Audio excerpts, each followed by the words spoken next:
Hey guys, welcome to the channel. I know it's been forever. I'm really sorry. I'm just happy to be back. I'm more motivated than ever to make these again. I enjoyed making these and I want to make them again for you guys. And we're gonna start real simple with the series that I wanted to make called Let's Talk Blank. And it's very heavily inspired by Can We Talk About This from Scooch. If you don't know who he is, please go watch his videos if you're interested in this kind of stuff. He makes them super funny, and I always wanted to make these types of videos with my own type of twists and edits and try to make you guys laugh, and I hope you guys enjoy the video. Let's talk JHIN. Preseason is in kind of a nice place right now, and the nicest it's been in a long time. Compared to the last few preseasons where all that was added was something for the community to complain and rage about, Season 7 had assassins crying the entire time. Laners had to sit in Fountain during Season 8 because Dark Harvest junglers gave you nightmares. Or that one time where they literally introduced RNG into RNG, making Ezreal the richest man in Runeterra, giving him full build at 12 minutes. Or Season 9 when Ranked was a piece of trash and there was no point in playing it. Or that time in Season 10, you get the idea.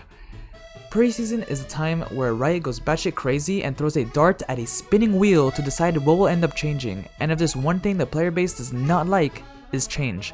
However, despite that, Season 11 brings a new change to the table, the shop rework, where everyone gets to learn the game again from scratch, experimenting with new builds of all sorts, and playing new champions that were hidden deep within the void of being played to begin with. Tanks becoming the gods of League of Legends, assassins making a resurgence since Season 3, and ADC, well, being as useless as always. This is a preseason to remember.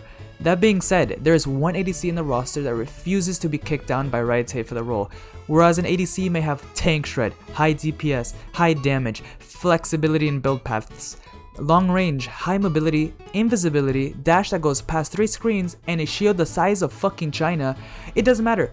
JHIN for some reason only needs Eclipse, and damn it, that's all he fucking needs. With crit being as useless as the role itself, lethality users are the only thing left in the meta, making JHIN, MF, and Samira the only ADCs to see the light of day. I'm happy we're talking about JHIN first though, because if I'm honest, JHIN is probably the best and one of the most unique design champions in League of Legends. And just as professional his entire asset is, from the music, to the gameplay, to the artistic design, so are his abilities, each being essays full of writing, having the possibility to win a Nobel Prize for literature in every damn ability. Also, he has a weird obsession with the number 4 for some reason, with 4 letters in his name, the 4 bullets, the 4th bullet crits, 4 bounces on his Q, W reveals for 4 seconds, 4 bullets in his ult. You get starting with his passive, Whisper. I'm not reading this. Pretty much his 4th shot hurts and goes boom boom, and every time he goes boom boom, he goes zoom zoom. You get me? Perfect. Oh, and he gains bonus AD per level because why the fuck not? Why not? Fuck it. His Q is called Dancing Grenade. When activated, JHIN launches a canister at the target enemy, dealing a lot of damage. The canister then bounces up to 3 times beyond the first, dealing them the same damage. The damage is increased by 35% of the base damage if the target the grenade last bounced off of dies shortly after being hit. Meaning the damage goes from this to this. And trust me when I say the only thing the grenade will be bouncing on after this damage is your grave. His W, Deadly Flourish, is a long-range skill shot with a hitbox more bullshit than Viscelt, but he's not the point of this video, so he doesn't matter. That roots the first enemy hit if JHIN or an ally has attacked them recently. This ability doesn't do that much damage, but if he hits it, he gets that zoom zoom from his passive. If you get rooted by this ability, this will give his 4 other monkeys on his team the chance to catch up to you and beat you up, making you feel stupid for not even banning JHIN in the first place. His E, Captive Audience, is a lotus trap he throws on the ground that lasts for a pretty meh amount of time, that slows for a pretty meh amount of time, that hits for a pretty meh amount of magic damage. Honestly, I make this ability sound useless, but make sure to use these on cooldown around the river to help you run away from a jungle gank. Unless you go against a jungler that can gank over walls or through walls, because Riot thought that was a great fucking idea. JHIN's ultimate curtain call is one of the funnest ults in this game, making Killen's ult one of those rip-off cereals your family always buys instead of the real version.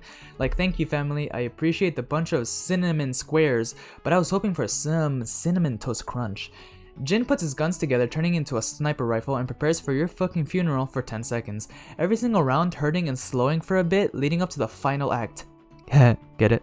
The final shot critically strikes for this amount of damage, making his normal gun look like a fucking Nerf gun. Luckily, it isn't all that bad because just like killing an ult, you can make the enemy Jhin feel like a bitch by making someone else stand in front of you like the pussy you are. To wrap it up, Jhin is a high damage utility based assassin, which is great for setting up picks for his team, but this champion is not broken at all. You remember that SpongeBob episode on the beach with his pink inflatable muscles? Well, imagine those biceps are the items and SpongeBob is Jhin. In short, it's ironic he is obsessed with the number 4 because if the game somehow goes through and there's a Jhin on the enemy team, you and your team will be waiting in Fountain for 20 minutes until 4 of you get to move on with your life.